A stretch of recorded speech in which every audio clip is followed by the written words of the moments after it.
चांदूर बाजार तालुक्यात रेती घाटाचा लिलाव झाला नाही, तसेच डेपो सुद्धा उघडला नसल्याने रेतीची अवैध वाहतूक करणारे कमी अधिक प्रमाणात रेतीची अवैध वाहतूक करीत आहेत।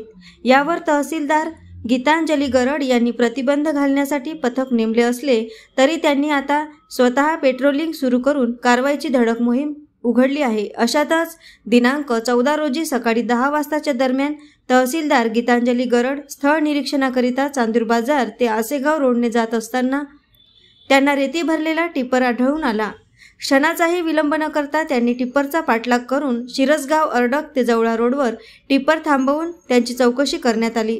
चौकशी दरम्यान त्यात एक ब्रास रेती आढळून आली, परंतु टिप्पर चालकाकडे रेती वाहतुकीचा परवाना आढळून आला नाही। त्यामुळे सदर वाहन चालक मालक गिरीधर पळसपगार राहणार फुपगाव त्यांच्या टिप्पर क्रमांक MH31FC 1292 जप्त करण्यात आला। सदर रेतीने भरलेल्या टिप्परमध्ये तहसीलदारांनी त्यांच्या वाहनाचा चालक नंदकुमार पावडे यांना बसविले व तहसील कार्यालयाचे वाहन स्वतः तहसीलदार गीतांजली गरड यांनी स्वतः टिप्परच्या मागोमाग चालवीत तहसीलमध्ये दोन्ही वाहने आणली।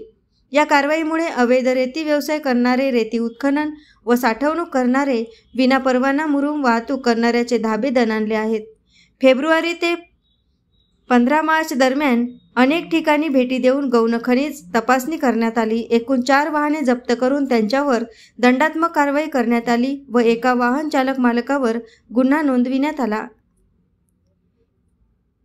AS न्यूज महाराष्ट्र करिता चांदूर बाजार येथून प्रतिनिधी सागर सवडे।